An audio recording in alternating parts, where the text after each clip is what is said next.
devagarinho, bem devagarinho, bem devagarinho, bem dançando comigo, bem dançando comigo. Dança, que és o cross play.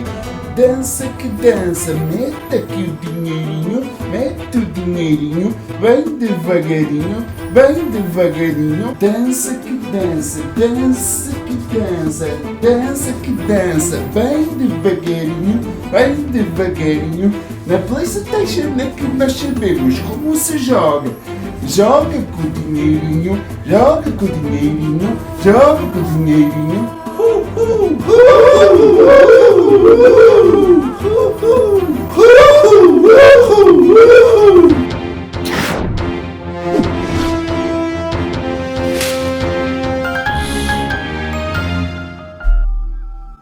Como é que é, maldinha de balé? Mais uma semana, mais notícias e sim, mais uma vez fiquei assim numa situação muito caricata e tudo por causa do crossplay da PlayStation. Nós vamos falar isso em mais detalhes, por isso acompanhem-nos nas próximas notícias. O designer original de Metroid Prime 1, 2 e 3 disse que esta trilogia muito provavelmente não irá parar na Switch, ou se parar vai dar mesmo muito trabalho a quem tiver de fazer estes ports. Não por causa do Metroid Prime 1 ou 2, porque estes já estavam adaptados então a comandos clássicos, mas para Metroid Prime 3, que para quem não sabe utiliza comandos por movimentos e não é bem a mesma coisa que o gyro que existe nos comandos da Nintendo Switch. Ele deu também outras motivações, que foi o facto de o jogo estar adaptado a comandos por movimento e o facto da Switch obrigar a ter um modo mais clássico de jogar por causa do modo portátil, e isso iria interferir então no design do jogo de Metroid Prime 3. Além disso, os editores originais, ou seja, aquilo que permitia aos desenvolvedores editar de uma forma mais intuitiva, eles já não estão disponíveis e isso forçaria os futuros developers então a conseguirem fazer tudo a brute force a nível de código. Para os fãs ávidos de competição, teremos em Portugal então finalmente o primeiro grande circuito de esportes, porque a Riot Games acabou de anunciar que irá ter um circuito de Valorant então para as equipas portuguesas poderem competir. Este circuito consistirá em 4 etapas e irá decorrer durante 4 meses. Terá início então a dia 5 de junho e chamar-se-á Valorant Circuit Elite. A ter sucesso, esperemos que mais edições deste circuito venham a decorrer cá em Portugal. E ainda falando de stores, parece que os desenvolvedores que publicam os seus jogos então na Steam estão bem insatisfeitos com o facto de terem que dar uma taxa de 30% à Steam. Apesar da Steam conseguir impulsionar bastante as vendas de alguns jogos, isso ainda assim para muitos desenvolvedores não é bem justificação. E isso vem de um inquérito a 3.000 desenvolvedores que só 3% concordam com esta taxa que a Steam cobra, sendo que todos os restantes ou acham que deveria ser um pouco mais baixo ou acham que deveria ser a mesma taxa que a Epic está a cobrar então na sua Store. Esta semana alguém decidiu fazer um mock-up de Pokémon Snap a correr na Game Boy. Sim, este mock-up nada mais é que um vídeo de demonstração de como é que o jogo poderia ter sido feito então para a Game Boy. E muita gente ficou impressionada com a autenticidade deste mock-up. E Nintendo acabou de anunciar esta semana o Game Build Garage, que basicamente é um competidor do Dreams. Não se sabe se vai dar aos criadores tantas ferramentas quanto o Dreams dá para fazer então os seus jogos. No entanto, é impressionante ver que aquilo que vimos no Labo agora foi transportado para um jogo onde é possível criar assets e criar os próprios jogos. Viu-se ali uma grande variedade de jogos e tipos de jogos. Esperemos que a Nintendo consiga então ter aqui uma ferramenta tão poderosa como o Dreams. Se bem que nós sabemos que a Switch não é tão poderosa quanto a PS4 e provavelmente não irá permitir tanta liberdade quanto é visto na PS4. Uma coisa que deixou os fãs meio chateados foi o facto da partilha de projetos ser através de amigos e através de QR codes, o que deixou este sistema de partilha um pouco clumsy e esperemos que eles trabalhem então num modo online permita às pessoas apenas simplesmente dar pique de uma versão ou de um jogo qualquer e poderem fazer download e poderem então experimentar as criações de todos os utilizadores. Pela primeira vez a Nintendo vai ter um CEO que não é um CEO asiático. Isto é,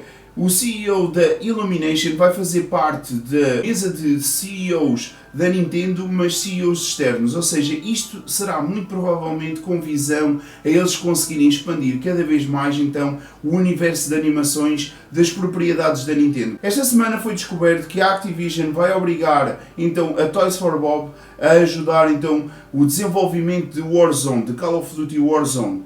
Os fãs, quando descobriram isto, começaram a bombardear a Activision e a Activision soltou já um comentário em relação a isto e disse, de forma muito ilusória, que a Toys for Bob não só iria ajudar no desenvolvimento de Warzone, como iria continuar a dar suporte ao Crash Bandicoot 4. Ou seja, nem sequer deram a intenção de que provavelmente iriam fazer um novo jogo para alguma das franquias clássicas que a Activision tem. Não. Simplesmente vão metê-los a trabalhar em Warzone e estes vão dar suporte a Crash Bandicoot 4. Muito provavelmente este jogo só vai receber correção de bugs e só. A Bungie, quando fez a separação da Microsoft, já estava a desenvolver uma nova IP. E todos nós sabemos qual essa IP foi então Destiny.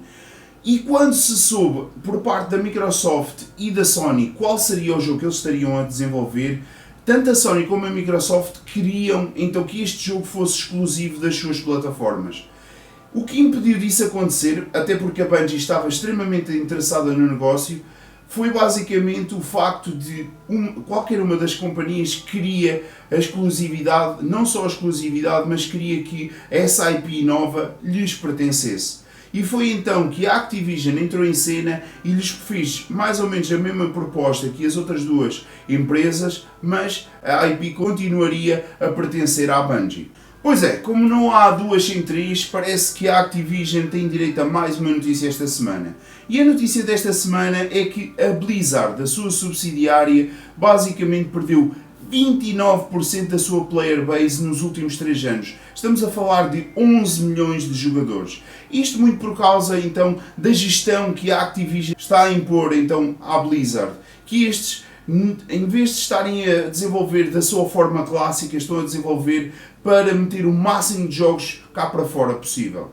Esta semana, assim como já aconteceu com várias empresas nestes últimos 2 anos, a Epic Games sofreu um leak de informação. E algumas coisas foram reveladas acerca da Microsoft e acerca da Sony.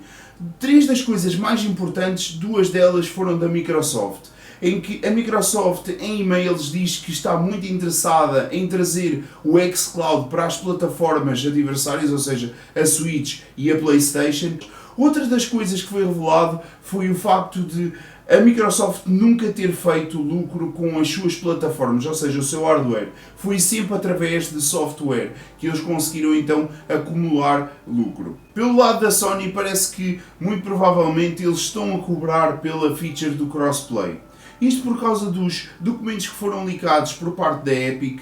Foi revelado que a única condição que eles queriam para poderem habilitar então o crossplay com outras plataformas era haver uma maneira de monetizar então esta feature. E como é que isto foi configurado? Basicamente eles disseram, se a vossa player base estiver em 85% na nossa plataforma, não têm de pagar nada. Mas se tiver menos de 85%, vocês terão que pagar uma cota. Não se sabe muito bem qual era a cota que deveria ser paga então à Sony, mas sabe-se que este seria então o tal acordo para conseguirem chegar ao crossplay. Não se sabe se isto é uma realidade, no entanto estes fecheiros têm já algum tempo, por isso não se sabe se a Sony não acabou por ser demovida desta ideia assim um pouco maluca, então de monetizar esta feature. Microids, a publisher, anunciou a sequela de um jogo improvável. Após 30 anos, Flashback vai ter direito a uma sequela. Para quem não conhece este jogo, é basicamente um jogo de exploração 2D à la Prince of Persia, nos seus humildes inícios.